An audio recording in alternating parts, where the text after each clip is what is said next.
Ya, bismillahirrahmanirrahim. Assalamualaikum warahmatullahi wabarakatuh. Alhamdulillahirabbil alamin wassalatu wassalamu ala Rasulillah wa ala alihi wa sahbihi ajma'in. Asyhadu an la ilaha illallah wahdahu la syarika lah wa asyhadu anna Muhammadan abduhu wa rasuluh. Alhamdulillah kita bisa bertemu di kegiatan pengimbasan, kegiatan pemahaman penerapan budaya positif. Sebelumnya saya mengucapkan terima kasih kepada Bapak Ibu guru yang telah meluangkan waktu untuk mendengarkan pemaparan kami sebagai calon guru penggerak angkatan 10 1 jam ke depan atau lebih. Yang kami lakukan di sini adalah masalah pemahaman penerapan budaya positif. Jadi budaya-budaya yang kemarin bukan tidak positif, tapi kita kupas yang positif dan kita kembangkan lagi.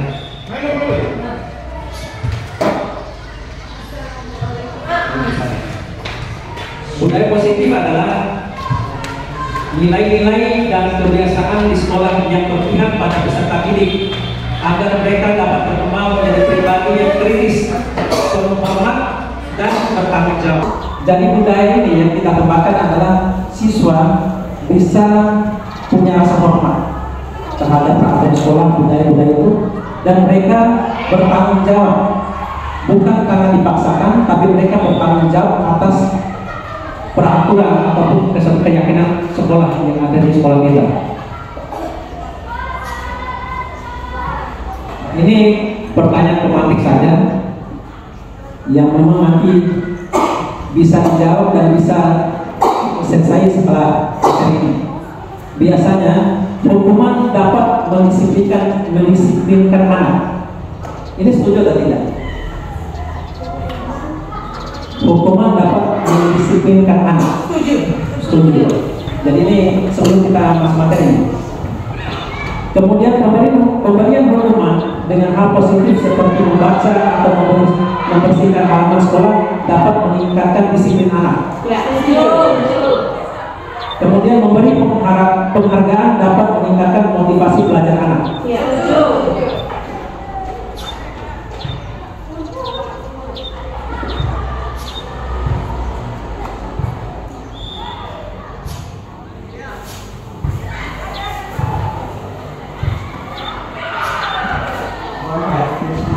Konsep utama modul budaya positif ada disiplin positif dan nilai kebajikan universal, kemudian teori motivasi, hukuman, penghargaan dan restitusi, kemudian keyakinan kelas, kemudian kebutuhan dasar manusia, 5 positif kontrol, segitiga restitusi. Jadi dalam pelajaran kita ini lebih banyak pelajaran psikologi.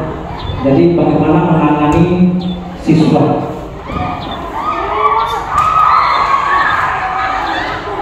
Pertama, disiplin positif dan nilai kebajikan universal.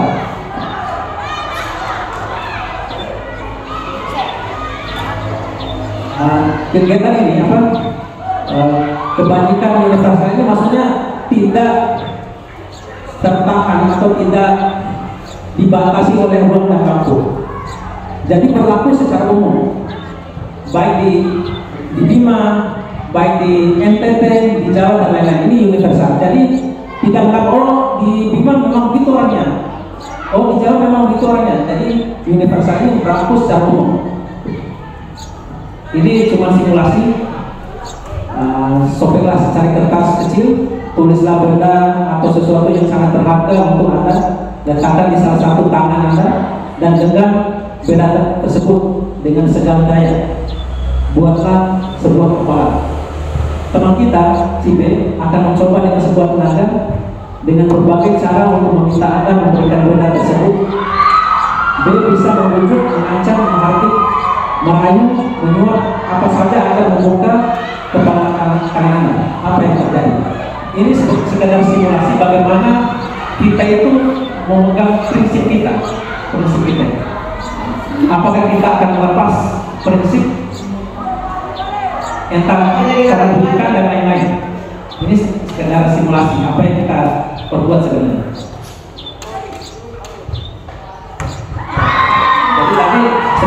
simulasi yang bisa kita bayangkan bagaimana prinsip seseorang bisa dipegang dengan kuat. Dan itu juga tantangan itu ternyata lebih kuat juga. Tantangan yang kita hadapi, masalah yang kita hadapi itu juga lebih kuat. Sekuat-kuat genggaman kita, begitu juga gangguan yang ada. Itu tadi simulasinya. Perubahan paradigma dari kontrol dan teori pilihan atau ilusi kontrol. Ilusi guru mengontrol siswa, ilusi bahwa kritik dan membuat orang merasa bersalah dapat membangun karakter, ilusi bahwa semua pengalaman positif efektif dan bermanfaat, kemudian ilusi bahwa orang dewasa memiliki hak untuk memaksa. Dan ini gambaran bahwa peraturan itu kadang dipaksakan. Ilusi yang dibawa itu orang dewasa memiliki hak untuk memaksa. Kemudian dari teori kontrol tadi ada istilahnya siapa sebenarnya yang mengontrol. Tadi kita pegang kuat-kuat prinsip kita, kemudian yang lain memaksa untuk kita langgar kesepakatannya. Stimulus respon, kita mencoba mengubah orang agar berpandangan sama dengan kita. Ini stimulus respon, ini biasanya. Dari kontrolnya lihat kita berusaha memahami pandangan orang lain tentang dunia ini. Jadi yang respon ini adalah kita maunya orang lain berpandangan seperti kita. Sementara yang lain juga kita berusaha memahami pandangan orang lain tentang dunia. Ini yang memang berat untuk kita lakukan. Misalnya di sekolah kita, ini yang benar, ini tidak benar. Yang biasa kita dapatkan. Memang secara umumnya kita akui. Kita maunya seperti yang kita lakukan, mengubah orang agar berpandangan sama dengan kita. Padahal ada pilihan lain. Dan mungkin kita seandainya mau memahami pilihan orang lain itu sudah juga benar. Kemudian perilaku buruk dilihat dari sebagai suatu kesalahan. Perilaku buruk dilihat sebagai suatu kesalahan. Kalau kita gunakan teori kontrol atau pilihan, semua perilaku memiliki tujuan. Kita tidak langsung menghukum orang. Kenapa kamu pakai sandal hari ini? Jadi kalau kita melihat pakai sandal sudah menjadi sebuah kesalahan, ya sudah dia salah. Tapi kita tidak mau melihat bagaimana dia berperilaku itu, apa tujuan dia, kenapa dia pakai sandal. Ini yang harus kita kembangkan. Orang lain bisa mengontrol saya, hanya Allah yang bisa mengontrol diri Anda. Jadi ini semua ini kita lakukan visi barat. Kalau tidak ada orang, kita melanggar. Karena kita menganggap orang lain yang mengontrol kita ini. Oh, tidak ada guru. Nah, kita main bola saja dalam kelas, kan tidak ada yang mengontrol. Karena menganggap orang lain yang mengontrol. Saya bolos saja, karena tidak ada guru BK yang lihat. Saya apa saja, karena tidak ada yang absen. Karena menganggap kita ini dikontrol orang lain saja, tidak pernah mau merasa bahwa hanya saya yang bisa mengontrol diri kita. Hanya kita yang mengaku kita mau berhasil atau tidak.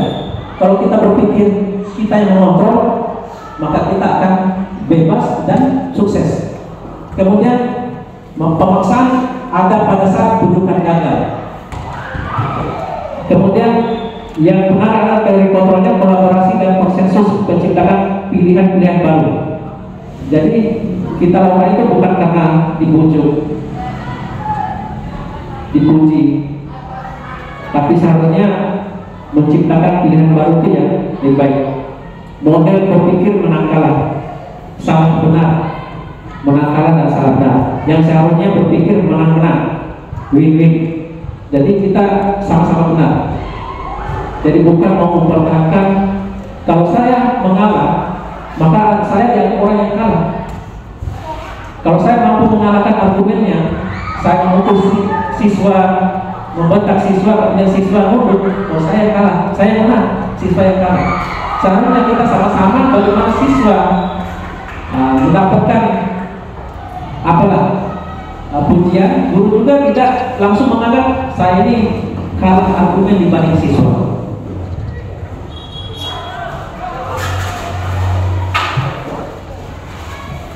Kemudian ini tabelnya banyak, saya bisa bacakan semuanya.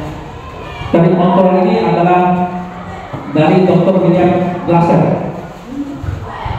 Anda tidak bisa mengontrol orang lain, hanya Anda bisa mengontrol diri Anda. Ini teorinya memang berat, bahwa ketika kita menghadapi masalah, tidak serta-merta selama-lamanya orang lain. Kita mengontrol diri kita, mungkin menurunkan standar kita terhadap siswa. Ada mungkin kita dulu itu guru yang guru ranking, berhadapan dengan siswa akan kamu ini, saya dulu belajarnya luar biasa, jam 2 malam baru tidur. Kita menganggap bahwa orang lain itu bisa kita kontrol selamanya. Jadi siswa kita tidak memberikan mereka itu pilihan-pilihan. Nah, semua perilaku memiliki tujuan. Ini yang perlu kita pahami, bahwa semua perilaku punya tujuan. Sehingga kita itu harus tanya dulu alasan siswa. Kemudian model berpikir menang-menang, kolaborasi dan konsensus menciptakan pilihan baru. Nah, kemudian yang berikutnya adalah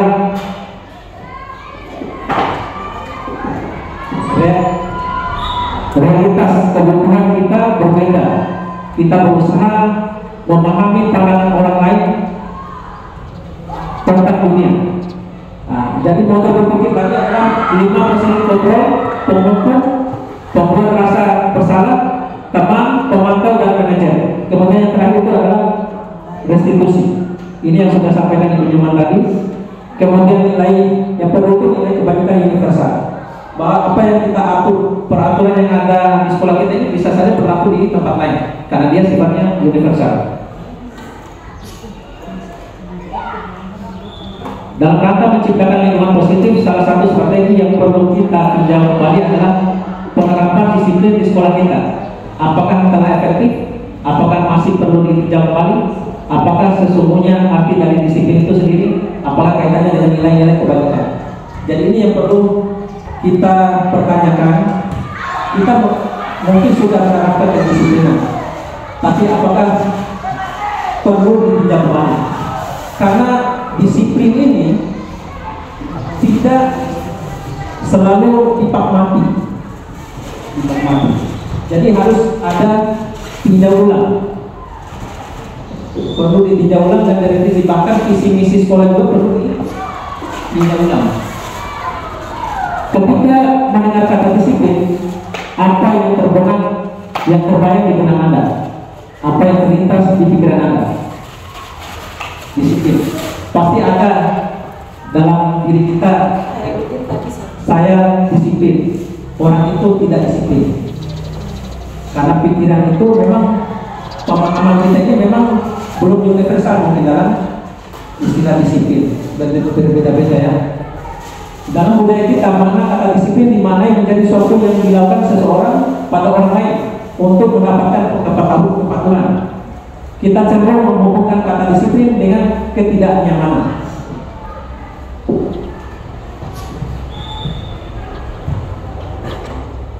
Nah, disiplin positif. Sebagai pendidik, tujuan kita adalah menciptakan anak-anak yang memiliki disiplin diri, sehingga mereka bisa berperilaku dengan mengacu pada nilai-nilai kebajikan universal dan memiliki motivasi intrinsik, bukan ekstrinsik. Jadi disiplin ini harus dari dalam, bukan karena sering dimarahi oleh guru BK, dibentak oleh guru BK. Jadi itu hanya pengaruh luar saja, harus dimunculkan dari dalam, sehingga beban untuk melakukan sesuatu kedisiplinan itu memang secara jelas kita lakukan. Disiplin diri juga mempelajari bagaimana cara kita mengontrol diri untuk memilih tindakan yang mengacu pada nilai-nilai yang kita hargai. Kemudian seseorang yang memiliki disiplin diri berarti mereka bisa bertanggung jawab terhadap apa yang dilakukannya, karena mereka mendasarkan tindakan mereka pada nilai-nilai kebajikan universal yang mereka yakini. Jadi kedisiplinan seperti keyakinan kelas itu perlu diyakini kebenarannya, sehingga mereka bertanggung jawab untuk melaksanakannya, bukan karena sekedar peraturan. Karena mereka disiplin dengan peraturan, mereka mencari peluang, ada celah-celah yang mereka bisa langgar. Karena belum dalam diri mereka itu adalah muncul kata disiplin, muncul dari batin mereka untuk berbuat disiplin. Perlu diyakini bahwa disiplin adalah yang terbaik untuk kesuksesan. Kira-kira Bawantara dan Diane dosen mengartikan disiplin sebagai bentuk kontrol diri, yaitu belajar untuk kontrol diri agar dapat mencapai suatu tujuan mulia. Tujuan mulia di sini mengacu pada nilai-nilai atau prinsip-prinsip mulia yang dianut. Nilai-nilai tersebut dinamakan sebagai nilai kebajikan, virtus yang universal. Jadi nilai-nilai yang universal. Jadi disiplin ini tidak seperti yang saya sebutkan tadi, bahwa dia tidak dibatasi oleh suku, tidak dibatasi oleh negara manapun. Ini berlaku secara umum. Jadi kata disiplin semua orang sepakat bahwa tidak ada pembatasan. Nilai kebajikan adalah sifat-sifat positif manusia yang merupakan tujuan mulia yang ingin dicapai setiap individu. Nah, nilai kebajikan yang ingin dicapai oleh setiap anak Indonesia kita kenal dengan profil pelajar Pancasila. Inilah dari nilai-nilai disiplin positif tadi tertuang dalam profil pelajar Pancasila. Ini yang biasa kita dengar istilah profil Pancasila. Pertama, beriman bertakwa kepada Tuhan Yang Maha Esa dan berakhlak mulia. Ini luar biasa ditempatkan di paling atas. Jadi target kita profil Pancasila ini adalah bagaimana siswa-siswa ini adalah beriman. Alhamdulillah, kata-kata ini yang memang luar biasa. Jadi tidak menganggap bahwa guru penggerak ini mau arahkan siswa kemana, profil Pancasila mau arahkan kemana. Kata-kata Pancasila ini kadang kita tabu ya. Padahal di sini beriman, bertakwa kepada Tuhan Yang Maha Esa dan berakhlak mulia. Ini target dari profil Pancasila, bagaimana siswa kita berakhlak mulia. Kemudian mandiri, siswa bisa mandiri. Bagaimana kita mengajarkan siswa ini jangan semata-mata kita suapi terus. Kita suapi, bagaimana pengajaran kita, bagaimana mereka bisa berpikir sendiri, bisa mandiri, tanpa kontrol pun mereka bisa mandiri. Bernalar kritis. Jadi tidak perlu kita melarang siswa ketika ada pertanyaan siswa kritis. Jadi perlu berpikir kritis bagi siswa ini dikembangkan di sekolah kita. Contohnya misalnya ada kisah Nabi Ibrahim untuk mencari Tuhan. Mak, siapa Tuhan kita? Bapakmu, bilang ibunya. Masa Tuhan bapak? Lalu bapak siapa Tuhannya? Ya kakekmu. Siapa Tuhan kakek? Ya bapaknya kakekmu. Ini contoh berpikir kritis. Jadi jangan tabu ketika siswa bertanya. Kita jawab dan kita jelaskan. Kemudian berkebinekaan global. Jadi bukan lagi sebatas di Indonesia. Jadi kita bersatu secara dunia, global, bergotong royong dan kreatif. Ini semoga bisa diterapkan. Dari yang P5 kemarin memang dikembangkan untuk meningkatkan ini. Ada 6 profil Pancasila ini. Yang kemarin tohara, kemudian berwudu, ini bagian dari bertakwa kepada Tuhan Yang Maha Esa dan berakhlak mulia. Kemudian kemarin pemilihan ketua OSIS ini masuk di mana ya? Masuk di proyek.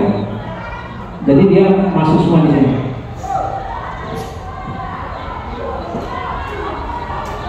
Kemudian yang kedua adalah teori motivasi, hukuman dan penghargaan dan restitusi.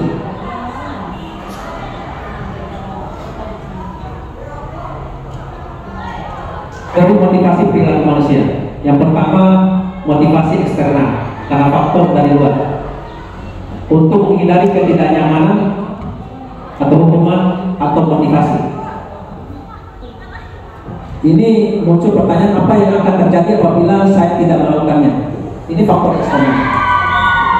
Kita melakukan sesuatu karena untuk menghindari ketidaknyamanan. Kalau saya tidak hadir, maka akan dimasukkan oleh guru apa motivasinya? Agar ketidaknyamanan. Kalau saya tidak masukkan baju, nanti dicubit oleh gurunya. Karena menyebabkan dia tidak nyaman karena faktor eksternal. Untuk mendapatkan imbalan dari orang lain atau institusi, apa yang saya dapatkan apabila saya melakukannya. Ada juga orang yang melakukan sesuatu karena ingin mendapatkan pujian, penghargaan. Ada piagam dari sekolah, misalnya dibacakan hari Senin, inilah guru-guru yang paling cepat datang dan terlambat pulang. Ini motivasinya, ingin mendapatkan penghargaan. Itu juga siswa karena mau mendapatkan ranking, mau dapatkan hadiah, misalnya ketika dibacakan pengumuman kenaikan kelas. Jadi dia termotivasi untuk mendapatkan sesuatu. Kemudian motivasi internal untuk menghargai diri sendiri. Saya akan menjadi orang yang seperti sesuatu apabila saya melakukannya, mulai dari diri sendiri. Ini apabila mulai dari diri sendiri, mau dapat hukuman atau tidak dapat hukuman, mau dihargai maupun tidak dihargai, maka dia tetap akan melakukan sesuatu yang baik. Ini dari internal. Mau dilihat ataupun tidak dilihat, dia akan melakukan. Ini yang perlu dikembangkan di sekolah kita, siswa-siswa kita, bagaimana bisa disiplin dari dalam.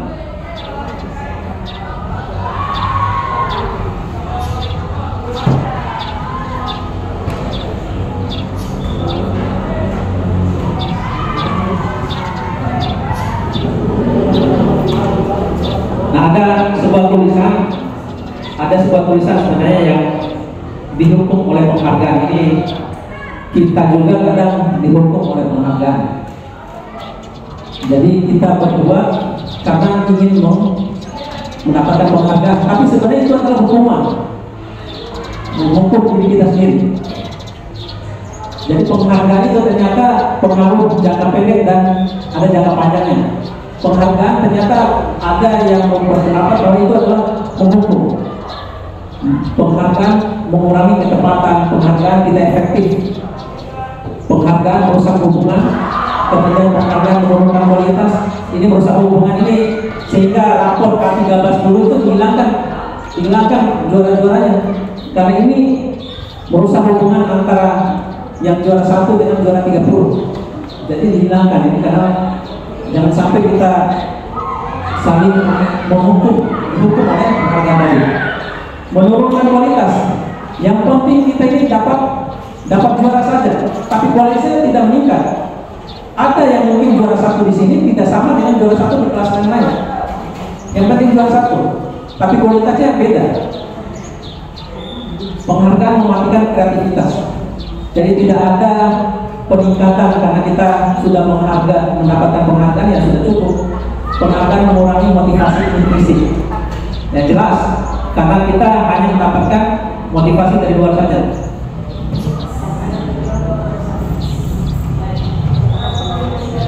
Nah, ini perbedaan hukuman dan konsekuensi.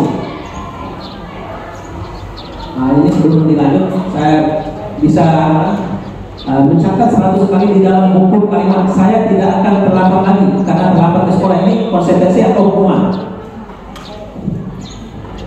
Lari mengelilingi lapangan basket 2 kali karena terlambat ke sekolah, ini hukuman atau konsekuensi? Bisa dijawab? Ya hukuman atau hukuman ya? Hukuman. Murid diminta untuk push up 15 kali karena tidak menggunakan basket ke sekolah. Hukuman. Hukuman.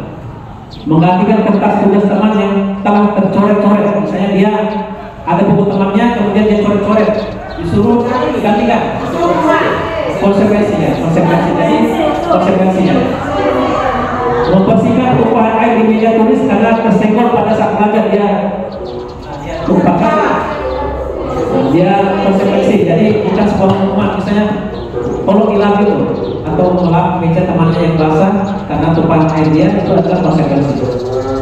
Murid disuruh untuk mengenakan sepatu sehari di sekolah karena tidak disuruh untuk mengenakan sepatu sehari di sekolah karena tidak mengenakan sepatu hitam. Kayaknya salah terus. Ini maksudnya siswa karena tidak misalnya ada di sekolah itu menentukan bahwa harus sepatu hitam. Ketika siswa tidak menggunakan sepatu itu, maka dia berdiri tanpa alas kaki misalnya seharian. Ini adalah hukuman. Lari mengelilingi lapangan basket 2 kali karena terlambat 10 menit untuk pelajaran PJOK. Ini masuk hukuman atau konsekuensinya? Karena ini ada keterangan PJOK ya, mungkin bukan hukuman, dia konsekuensi sebagai pemanasan. Nah ini seperti ini. Jadi mencatat 100 kali ini adalah hukumannya. Ini hukuman. Jadi ini jawabannya. Jadi kita tidak serta-merta sebenarnya memberi hukuman. Kalau bahasa kita ini selalu menghukumkan, sisa terlambat dihukum. Ada yang kita berikan sebenarnya bukan hukuman, tapi sebenarnya konsekuensi. Konsekuensi. Tidak semua menjadi hukuman, atau tidak semua pelanggar itu harus kita hukum. Kita cari solusi yang lain.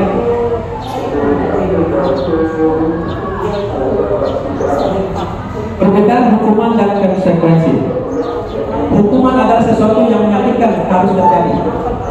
Lari 10 kali keliling lapangan karena terlambat pusat, ini menyakitkan. Sesuatu yang harus terjadi, seperti tadi melak meja temannya, mengganti kertasnya, membuat anak sakit fisik maupun hati untuk jangka panjang, jangka waktu lama. Ini hukuman kalau kita berikan hukuman. Kalau konsekuensi, anak menghargai disiplin. Dia termasuk paksaan. Hukuman itu dipaksa, terpaksa dilakukan. Jadi ini paksaan.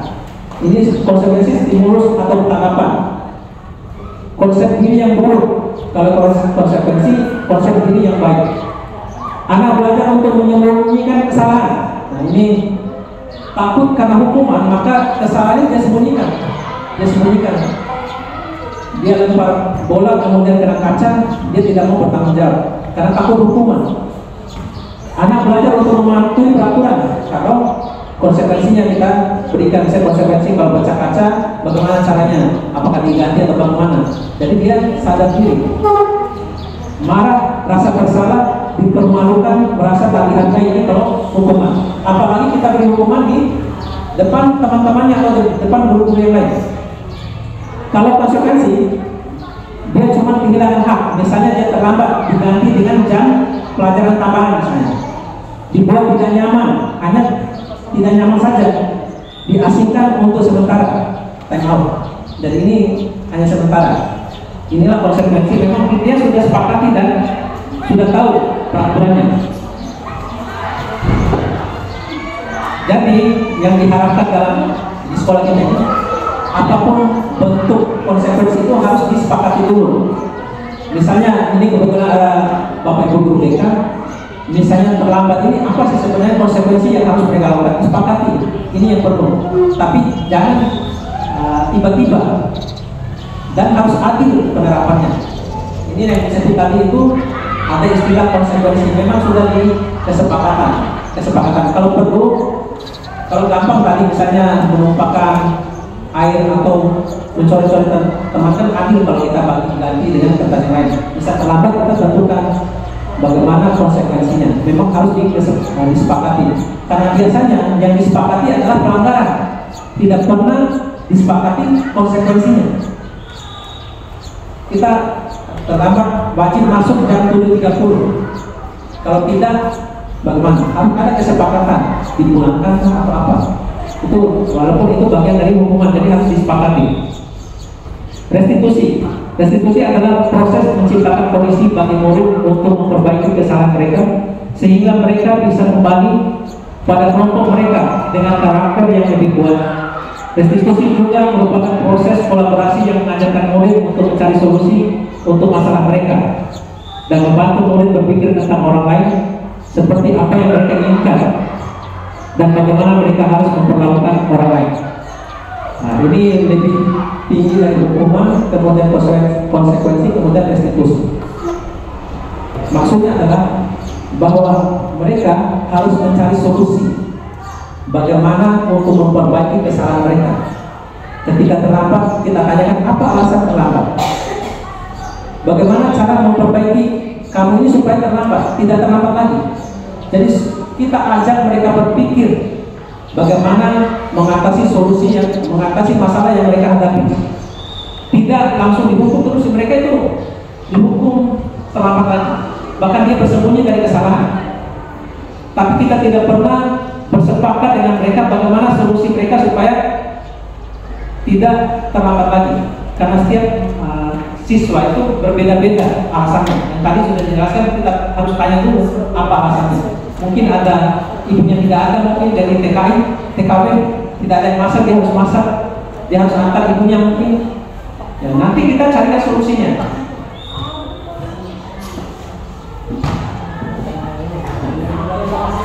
Hukuman tadi sebenarnya masuk dalam kategori identitas gagal. Dia negatif, ini negatif. Kemudian konsekuensi ini netral, biasa saja, karena melanggar kita suruh gantikan, suruh lap meja temannya misalnya. Kalau dia buang sampah suruh bersihkan, itu konsekuensi. Kemudian restitusi ini merupakan pilihan. Ini yang perlu kita kembangkan, yang walaupun ini berat, merupakan pilihan. Menguatkan murid untuk jangka panjang. Korban mendapatkan ganti. Ketika ada korban, dia mendapatkan ganti. Misalnya kita memecahkan sesuatu, kita ganti. Kemudian masalah terpecahkan. Jadi tidak terulang terus masalahnya. Terlambat, kemudian bolos sekolah, harus ada dia terpecahkan. Beda dengan memberikan hukuman. Kalau kita hukum siswa atau pusat, mereka sudah menganggap bahwa itu masalah saya sudah selesai, tapi tetap dia ulangi. Murid belajar bertanggung jawab untuk perilakunya, fokus pada pemecahan masalah. Kemudian apa yang kami yakini, apa yang bisa kami lakukan untuk memperbaiki masalah ini. Jadi siswa memang walaupun berat kita laksanakan, kalau siswa ini disuruh cari solusi sendiri. Kita dampingi apa masalahmu, bagaimana kita menyelesaikan masalah kamu ini. Sering terlambat, bagaimana solusinya. Nah, ciri-ciri restitusi bukan untuk menebus kesalahan, namun untuk belajar dari kesalahan. Memperbaiki hubungan, tawaran bukan paksaan. Restitusi menuntut untuk melihat ke dalam diri. Restitusi mencari kebutuhan dasar yang mendasari tindakan. Restitusi diri adalah cara yang paling baik. Restitusi fokus pada karakter bukan tindakan. Restitusi fokus pada solusi. Restitusi juga mengembalikan murid yang berbuat salah pada kelompoknya. Jadi dia tidak dikucilkan, dia kembali kepada temannya memang dalam keadaan sadar. Jadi ini tujuan restitusi ini yang kita pelajari tadi, hukuman, konsekuensi, dan restitusi.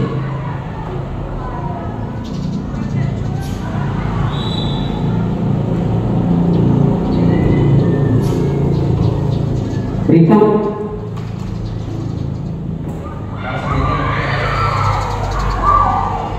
mengapa tidak peraturan saja, mengapa harus keyakinan keras? Peraturan ini biasanya ini sudah keyakinan keras ya. Jadi biasanya kalau peraturan ini dibuat sepihak, setiap datang siswa maka peraturan itu harus dilaksanakan. Dan konsekuensinya ataupun hukumannya memang jelas. Ketika kita menggunakan peraturan, tidak membuang sampah, misalnya membuang sampah, atau jangan membuang sampah, ini selalu katanya negatif. Jangan, kata-kata jangan ini peraturan. Mengapa kita memiliki peraturan harus menggunakan helm bila mengendarai kendaraan roda 2. Ini contoh. Mengapa kita memiliki peraturan 3M, menggunakan masker, mencuci tangan, dan menjaga jarak 1,5 meter ini masa COVID kemarin. Mengapa kita memiliki peraturan harus datang tepat waktu pada saat mengikuti pelatihan? Untuk mendukung motivasi intrinsik, kembali ke nilai keyakinan lebih menggerakkan seseorang dibandingkan mengikuti serangkaian peraturan. Jadi kalau mengikuti peraturan ini memang berat, harusnya ada dari dalam. Kalau peraturan tidak ditempel, maka kita selalu melanggar.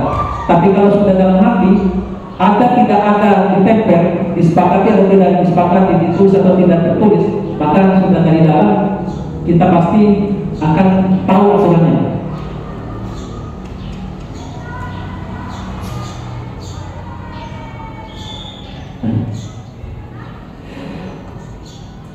Kesepakatan kelas yang tadi Bu Mama sudah memberikan contoh. Kalau saya di sini tidak ada contoh videonya.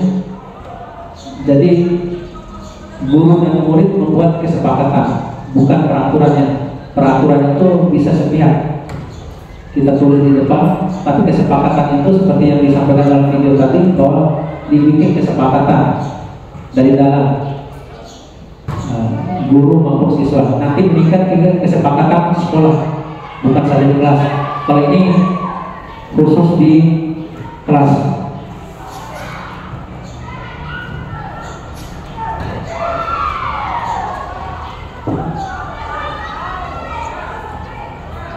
Peraturan dan keyakinan ini sekadar perbedaan. Selalu kembalikan buku ke tempatnya. Ini peraturan. Dilarang mengganggu orang lain. Hadir di sekolah 15 menit. Ini peraturan. Dilarang melakukan kekerasan. Tapi kalau sudah masuk keyakinan kelas, maka selalu kembalikan buku. Ini bagian dari tanggung jawab. Ini tujuan supaya siswa ini bertanggung jawab. Jadi ada tanggung jawab oleh siswa. Mendidik siswa mengembalikan buku bukan karena aturannya mengembalikan buku pada tempatnya, tapi bagaimana mereka bertanggung jawab atas buku yang dia pinjam. Kita kan lihat di kelas-kelas, ada siswa setelah dapat buku, ambil buku di perpustakaan tidak pernah dikembalikan. Hanya itu saja yang pergi mengembalikan. Tidak punya rasa tanggung jawab. Dilarang mengganggu orang lain. Apa keyakinan kelas? Kenapa kita tidak mengganggu orang lain? Karena keyakinan kita adalah menghormati orang lain. Bukan karena peraturan dilarang ini. Ini yang perlu dikembangkan, ini bagian sini keyakinan kelas. Menghormati orang lain. Yang kita lakukan adalah menghormati orang lain. Hadir di sekolah 15 menit sebelum pembelajaran dimulai. Menghormati orang lain dan komitmen. Jadi siswa disuruh berkomitmen bahwa hadir 15 menit. Menghormati orang lain ini maksudnya bahwa guru-guru biasanya, ada guru-guru mereka biasanya di depan kelas, di depan pintu masuk, dia hormati guru itu dengan datang tepat waktu. Mengikuti peraturan itu adalah bagian dari menghormati orang lain. Dilarang melakukan kekerasan. Keyakinan kelas adalah memberi keselamatan kepada orang lain, menghormati orang lain juga. Dilarang menggunakan narkoba. Keyakinan kelas itu menjaga kesehatan. Bergantian atau menunggu giliran, menghormati orang lain dan bersabar. Menggunakan masker, kesehatan dan keselamatan. Jangan berlari di kelas atau koridor, keselamatan keamanan.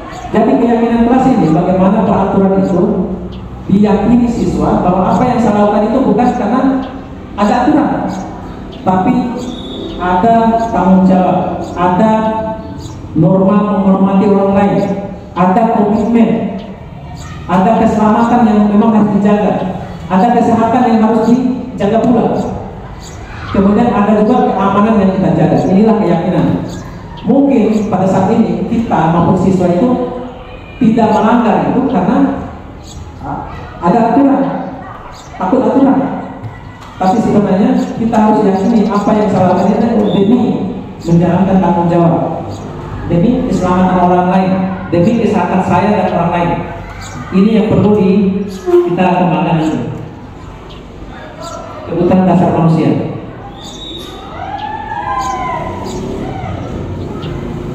Berapa menit lagi? Masih ada Ya, kebutuhan dasar manusia, kebutuhan untuk bertahan hidup. Ada kebutuhan cinta dan kasih sayang, ada kebebasan, ada kesenangan, ada kekuasaan power. Jadi kebutuhan ini dibatasi oleh kebutuhan orang lain. Kebutuhan kita dibatasi oleh kebutuhan orang lain. Apa yang saya lakukan adalah untuk memenuhi kebutuhan saya. Apa yang tidak saya laksanakan karena orang lain juga untuk memenuhi kebutuhan dirinya. Jadi kita ingin melakukan sesuatu ini untuk menjaga kebutuhan kita dan menjaga kebutuhan orang lain. Hak kita ini punya hak. Tapi hak itu tidak akan mengganggu hak orang lain. Itu yang perlu kita pikirkan. Kita punya hak mendengarkan musik, tapi orang lain juga punya hak untuk tidak mendengarkan musik yang besar-besar.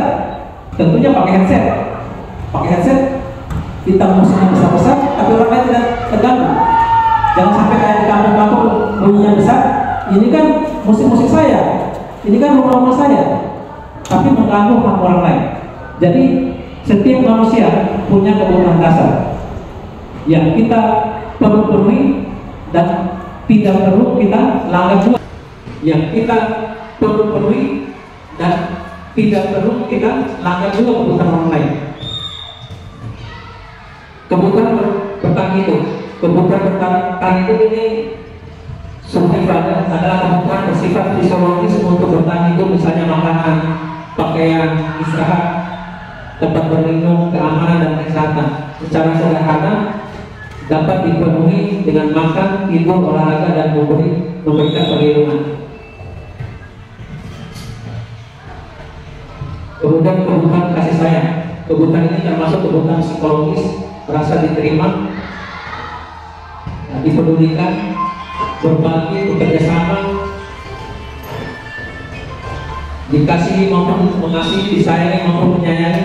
Kebutuhan akan hubungan dan koneksi sosial, kebutuhan untuk berhubung dengan orang lain. Kebutuhan ini biasanya dapat dipenuhi oleh ketulusan dan kehangatan hubungan dengan keluarga, teman-teman, kelompok, klub, guru, dosen, dan coach. Jadi setiap manusia punya kebutuhan dari rasa kasih sayang yang memang harus dipenuhi.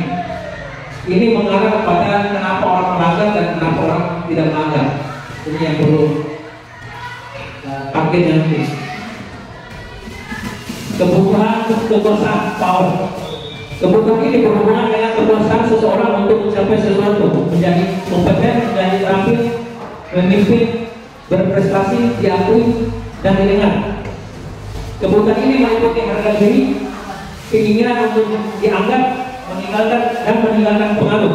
Kebutuhan ini dapat dipenuhi melalui kegiatan-kegiatan seperti proyek, hobi, tugas sekolah yang menantang, kontekstual, relevan, belajar menjadi orang yang kuat, membuat pilihan positif dan bekerja. Ini kebutuhan yang kalau diarahkan ke sekolah seperti itu.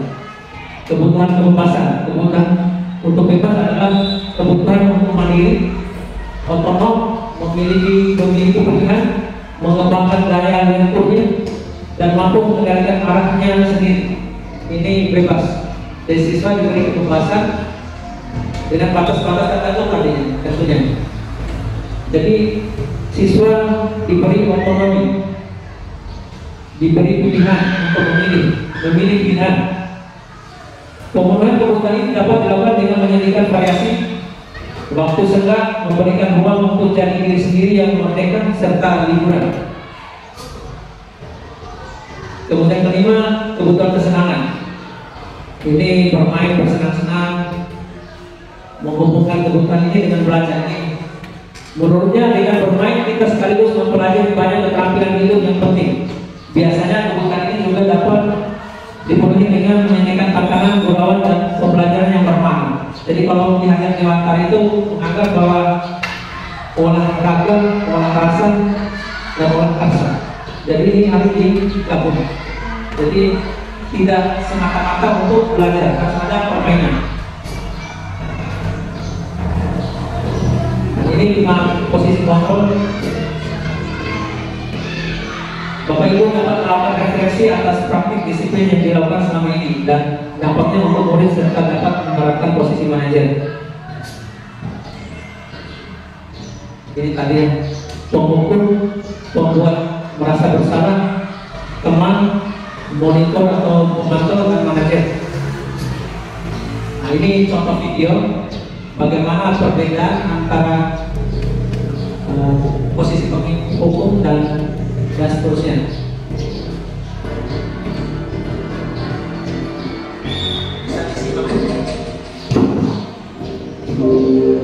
Kasusnya sih saya terlambat.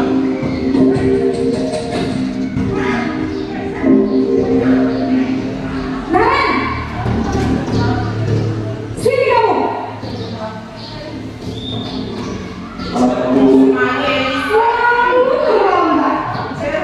Kamu deh, maksudnya terlambat. Mampu saya Apa coba? Alasan kamu apa lagi? Kapan sih kamu tidak terlambat? Malas sekali ya kamu jadi anak. saya Dasar malas. Gak kapok-kapok sih kamu. Sudah berapa kali terlambat? Sana, kamu keliling lapangan basket 2 kali. kenapa saya harus ke lapangan basket, Bu? Kenapa? Kamu melawan ibu. Berani-beraninya jawab. Sudah terlambat, masih berani jawab pula. Sekarang keliling lapangan basket 5 kali sekalian. Biar kapok. Cepat. Pergi sana lapangan basket. Ini sebagai guru penghukum, membuat orang merasa bersalah. Sama kasusnya.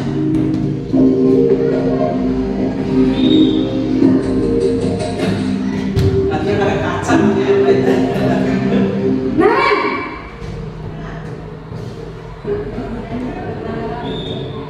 Selamat pagi, Bu. Naren. Kamu kenapa terlambat lagi, nak? Ya Tuhan, Naren. Kamu senang ya bikin ibu susah ya? Kalau kamu terlambat lagi, nanti ibu yang ditegur bapak kepala sekolah, nak. Disangka ibu tidak bisa membina kamu. Duh, gimana ini? Maaf, Bu. Duh, Gusti Naren. Kamu suka ya kalau ibu ditegur bapak kepala sekolah? Terus, sekarang ibu harus tulis apa ini di buku absen? Ini kamu sudah sering terlambat loh. Ibu harus apa coba? Maaf, Bu. Maaf sekali. Sedang merasa bersalah. Ya sudah, lain kali jangan bikin ibu susah lagi ya nak ya. Ibu tidak akan kuat lagi kalau kamu begini terus. Bisa jantungan kalau ibu tegur bapak kepala sekolah. Sana cepat kelas. Maaf ya, Bu. Maaf sekali. Posisi membuat rasa bersalah berbicara dengan nada tenang.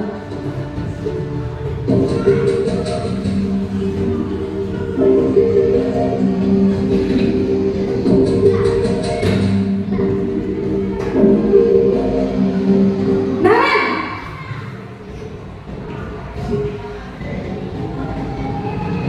Selamat pagi, Bu. wah sudah jam berapa ini nak? Terlambat lagi ya sayang. Iya, Bu. Habis ibu saya udah mengingatkan saya, Bu. Kamu malah menyalahkan ibu kamu. Kamu bukan anak yang larinya paling kencang. Kok terlambat sih? Iya, Bu.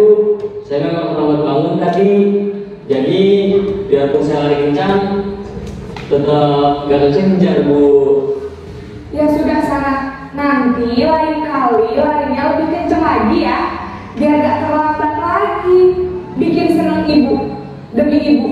Bisa kan? Bisa, Bu. Ya sudah sana masuk kelas. Ibu beresin urusan absen kamu. Kamu ini ada-ada saja.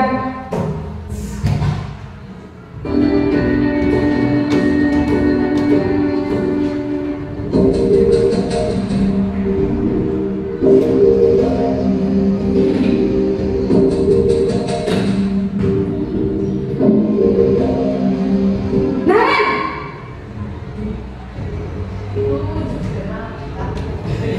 Selamat pagi, Bu. Naren, apa pelajaran sekolahnya kita harus di sekolah jam 7, Bu. Iya betul, sekarang sudah jam 7.20. Naren sudah tahu konsekuensinya jika terlambat hadir. Paham, Bu. Saya harus tinggal kelas pas jam istirahat selama 20 menit. Iya benar, konsekuensinya demikian. Jadi nanti jam 9.30 pas istirahat, kamu harus tinggal di kelas, kerjakan tugas tambahan untuk ketertinggalan kamu, ya? Baik, Bu.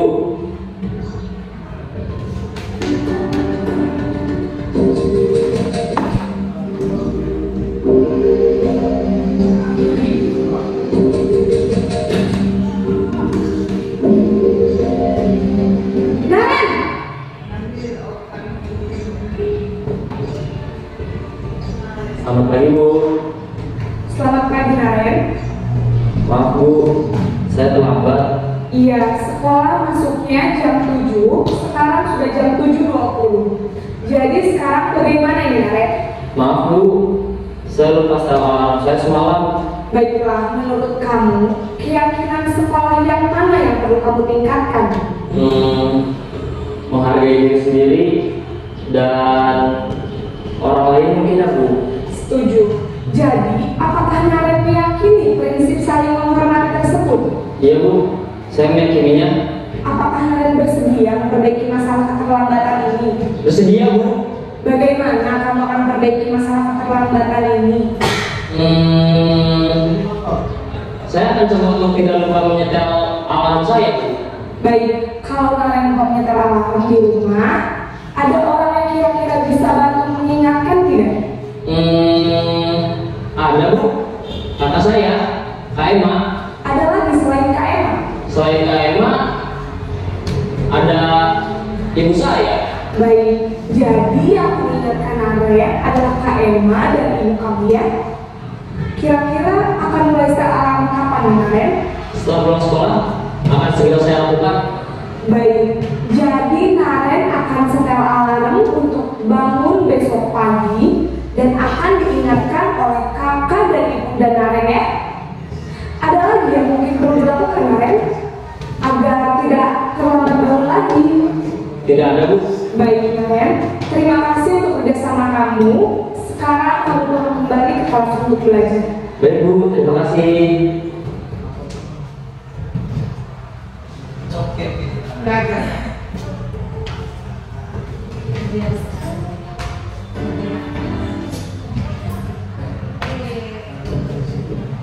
Ya, jadi itu tahapan-tahapan.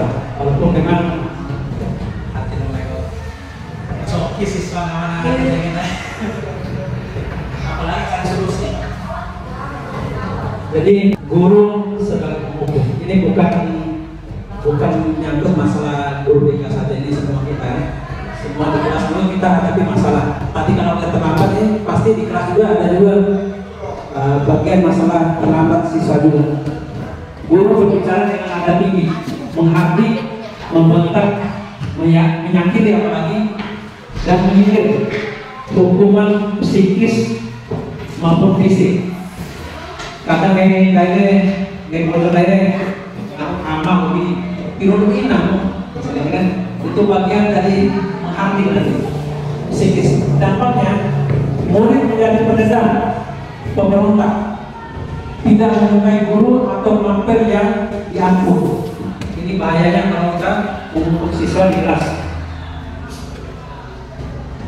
Kemudian membuat merasa bersalah. Ini di atas ada peningkatan bahwa kita menyalahkan apa yang dilakukan. Guru akan bersuara lebih lembut, nada tenang, tetapi kata-kata yang diutarkan membuat siswa merasa bersalah, memandang buruk dirinya. Dampak bagi murid adalah membuat murid merasa bersalah, identitasnya gagal. Saya ini orang negatif, saya ini paling rendah di kelas misalnya. Rendah diri dan menarik diri dari lingkungan serta menyimpan emosi negatif tersebut ke dalam dirinya.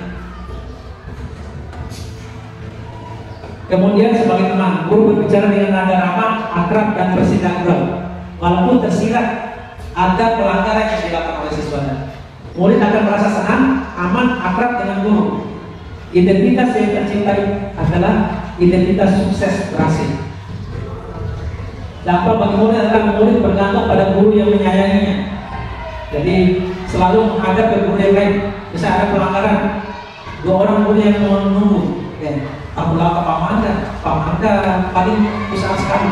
Kalau lakukan Ibu Malaka masih 10 kali. Ini murid tergantung pada guru yang menyayangi. Karena Pak Man sering main futsal dengan dia. Jadi ini kelemahannya. Murid tidak mandiri dan tidak bisa berpikir untuk dirinya. Lewat aja pemandang. Ini karena merasa sudah ada pertemanan dengan gurunya. Pemantau guru akan bersuara datar, tidak emosional, walaupun dalam hati dia yang namanya, tapi diatur kalimatnya. Guru hanya akan mengawasi berdasarkan pada peraturan-peraturan dan konsekuensi. Tercipta identitas di guru ini positif dan berhasil. Dampaknya adalah murid akan menghitung konsekuensi dan hadiah tanpa memahami sebelumnya nilai kebaikan yang dia tuju. Jadi siswa ini memahami apa yang dia lakukan, kemudian dia tahu apa konsekuensinya. Murid tidak sepenuhnya mandiri. Kemudian terakhir adalah mengajar. Guru bersuara netral, tidak emosional, tidak terlalu ramah, tercipta identitas positif yang berhasil. Guru akan tulus mengajukan pertanyaan-pertanyaan bermakna untuk membuka pikiran murid. Guru membimbing murid memecahkan masalahnya secara mandiri. Ini yang berbeda dengan yang sebelumnya, bahwa kita harus mencari solusi. Siswa itu memberikan solusi untuk dirinya. Bagaimana dia supaya tidak melanggar, bagaimana dia tidak nakal di kelas, bagaimana dia tidak melakukan hal-hal negatif di kelas ataupun di sekolah. Guru membimbing murid memecahkan masalah secara mandiri. Dampak bagi siswa adalah murid mandiri, percaya diri, dan dapat memecahkan masalah. Jadi ini yang perlu. Siswa mencari solusi bagi dirinya.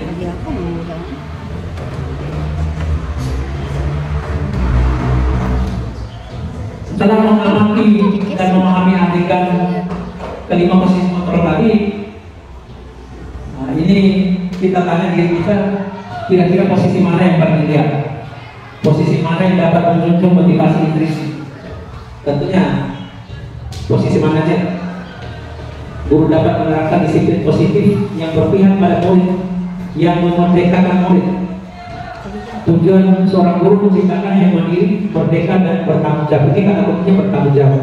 Bukan orang-orang yang merdeka untuk melanggar, tapi merdekakan dirinya untuk mengikuti peraturan karena dia mau bertanggung jawab atas peraturan yang ada, yang dia yakini kebenarannya. Ini tadi penjabaran secara singkat tadi.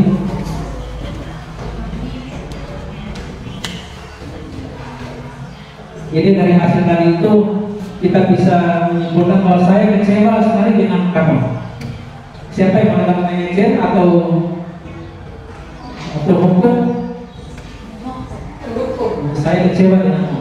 Kamu tidak pernah benar melakukannya. Untuk merasa bersalah atau menghukum atau teman, ayo lakukan jadi ibu bapak.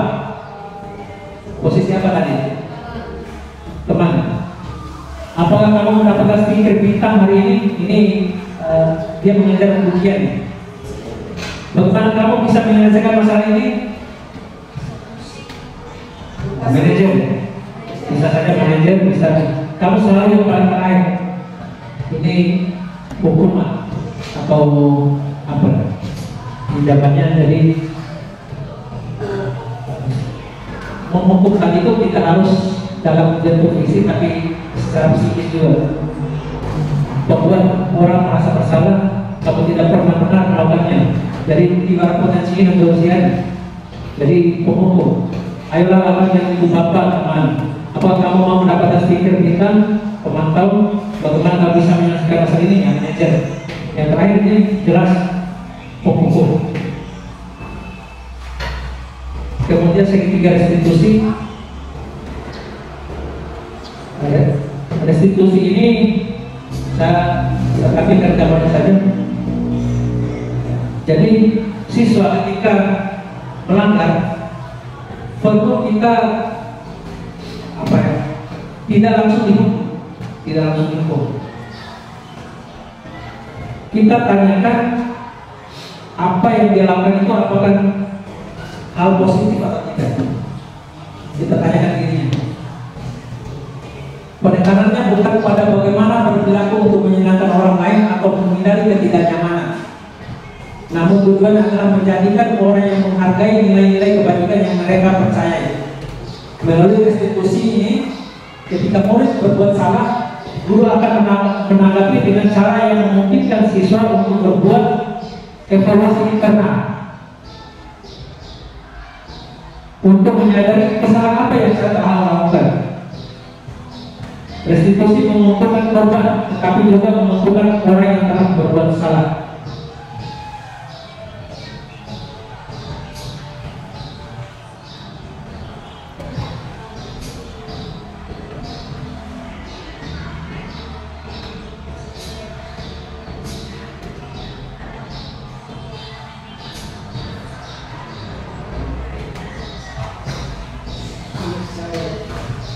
Ya.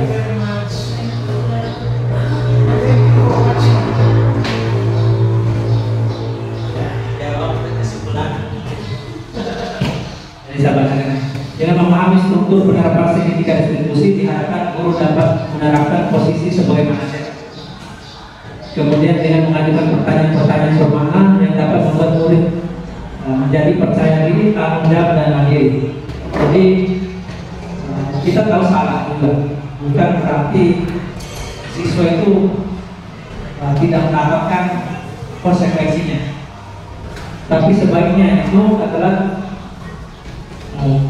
kita bertanya kepada siswa untuk menyadarkan diri apa kesalahannya. Kamu tahu tak apa salah? Seperti itu. Kemudian dia juga disuruh menyelesaikan masalahnya, solusinya. Karena kalau kita terapkan solusi kita mungkin tidak pas dengan yang bersangkutan. Sama seperti yang pertama tadi, mau kita paksakan bahwa kalau mau bangun itu harus membangunkan, kamu harus membangunkan. Padahal dia tidak punya ibu dan kakak. Ini kenapa kita harus menunjukkan supaya kita tahu bahwa apa yang harus dia solusi yang harus dia laksanakan.